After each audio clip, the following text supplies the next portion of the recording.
So you think that I'm done? That my career will soon be over? You don't know me. All my life I had to fight. No one believed in me. So I had to believe in myself. Some people wanted to break me, but they only made me stronger. Others wanted to exploit me. They only made me smarter. And now you think I'm done? To all of you, I only have one thing to say. I'm not like you, because I'm not you. I am Zlatan Ibrahimović, and I am just warming up.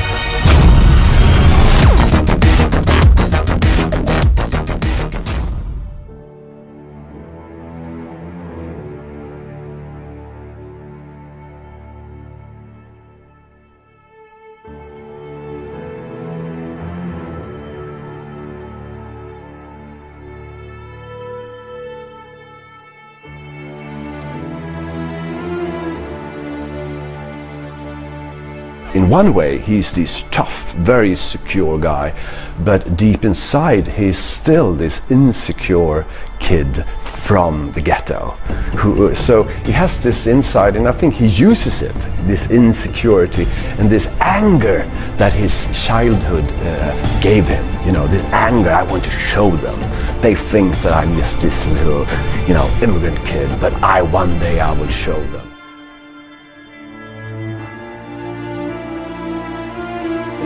Muhammad Ali was the love of his father. You know, when they had this good time together, they were certainly not watching Swedish telly. They were watching old videos of Muhammad Ali and George Foreman and all things. I'm young, I'm handsome, I'm fast, I'm pretty, and can't possibly be beat. And I think he immediately loved that attitude.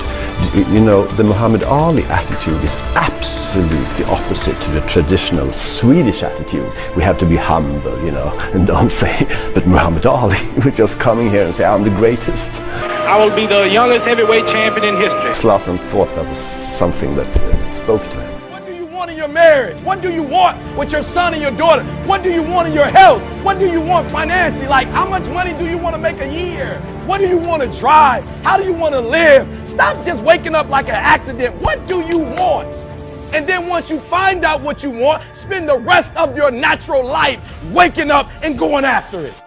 Don't ever let somebody tell you you can't do something. You got a dream, you got to protect it. People can't do something themselves. They want to tell you you can't do it. You want something, go get it. Period. This kid's gonna be the best kid in the world. This kid's gonna be somebody better than anybody ever knew. Let me tell you something you already know. The world ain't all sunshine and rainbows. It's a very mean and nasty place, and I don't care how tough you are, it will beat you to your knees and keep you there permanently if you let it.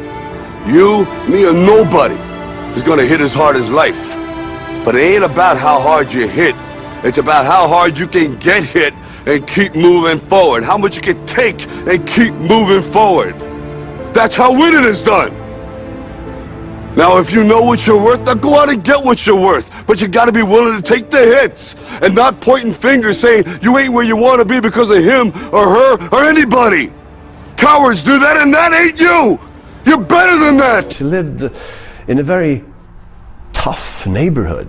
You know, later he met guys who said, nice to meet you and things like that. But in the words Zlatan grew up, you have to show, no, look at me, hey, you know, you have to be tough.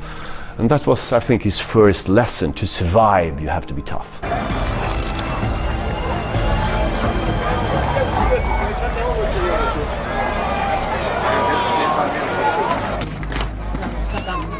He uses that anger and that insecurity, which is still inside him.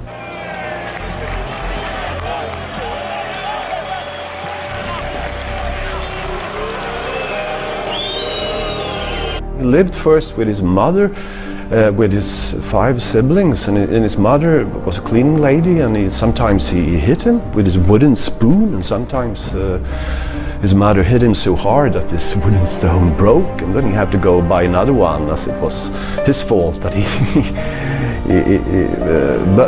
and then the mother, because of certain circumstances, lost custody over him. He moved to his father. He loved his father, he loves his mother as well, but back in those days his father was sort of traumatized over the Balkan War. He was drinking heavily, and I think he didn't even see Zlatan. He was just sitting there at the telly, you know, seeing the latest news about the war. The best careers are the people who come from kind of tough backgrounds. They have to fight a lot, and also I think in his case he got kicked out of his house a lot, and outside his building there was a pitch, and of course he spent most of the time there. So if if he was from a safer family where he could stay at home and watch TV, maybe he wouldn't be out at the pitch so much. In the tougher parts, you're taught the hard way, and I would say that Zlatan he's no angel, he's no saint. He's probably done quite a few things that most people wouldn't be proud of, but then again, that is part of what made him so tough, that he could go all the way to the top. So the background makes all the difference, I think. Här var jag bor nu just nu, det är hur trevligt som helst. Jag stormtrivs här faktiskt. Alla känner alla här. När man går på gatan kan man bara stanna till vid någon, kvittar hur gammal hon eller han är.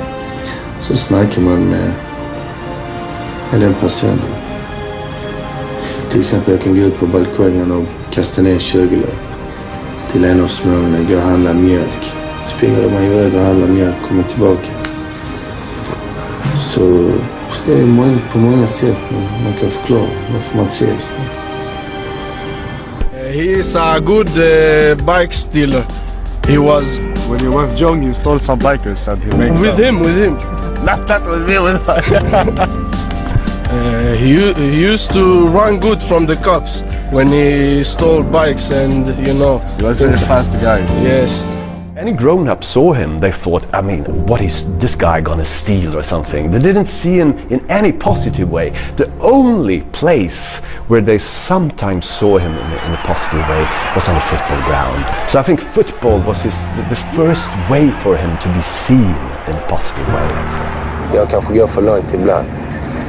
Men det är inte så som folk tror. Att jag är så kaxig att jag fattar ingenting. Jag har mina gränser. Jag kan även vara ödmjuk ibland. Jag väljer oftast vara mest kaxig. För annars kan de trycka ner mig lätt, tycker jag. Father and mother didn't have any money, you know, he didn't have this nice clothes. He went to a school where there were rich kids, and he couldn't buy the same clothes as them. He didn't have the new shoes. His colleagues in the Malmö FF, they have this, you know, football shoes who cost 2,000 with kangaroo shin. I mean, he's bought his shoes for 59 crowns, you know, in this food store.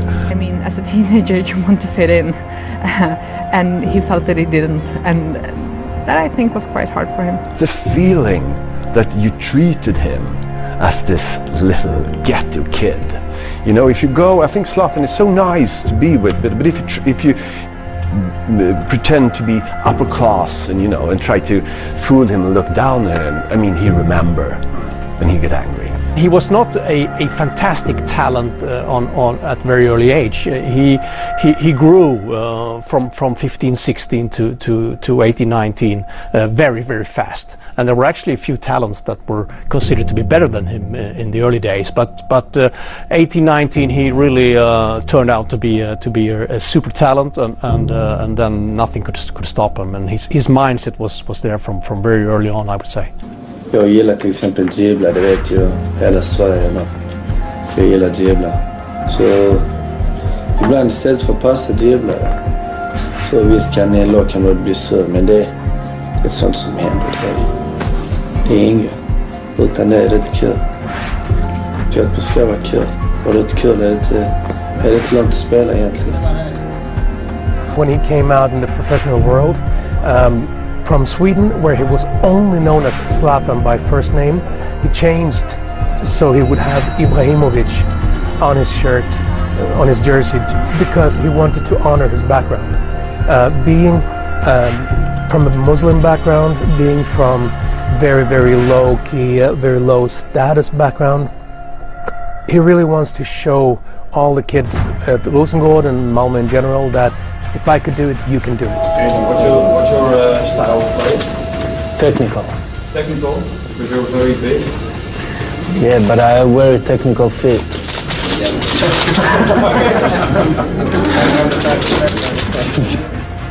I think in Barcelona he just felt again as this immigrant kid who come to Malmö with this well-behaved middle-class kid who didn't understand him. And I think there was the same story all over. And football can change very fast. My problem in Barcelona was one man, and that's the philosopher.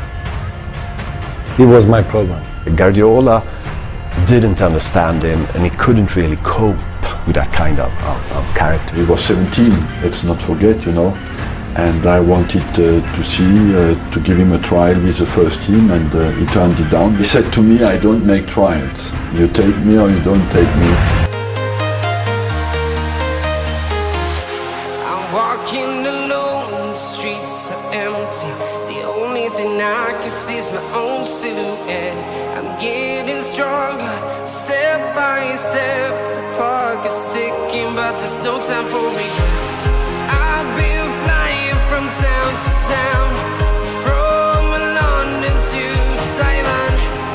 I've been all around the globe trying to protect your soul. We are heroes tonight. We will fly above the sky. We are heroes. Jag kommer kännas lite annorlunda, men jag kommer fortsätta vara mig själv. Jag ska inte förändra mig ett dugg. Utan det gäller bara att vara försiktig med den ekonomiska biten, med personlighet och det ska vara som vanligt.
Tonight, we will fly above the sky.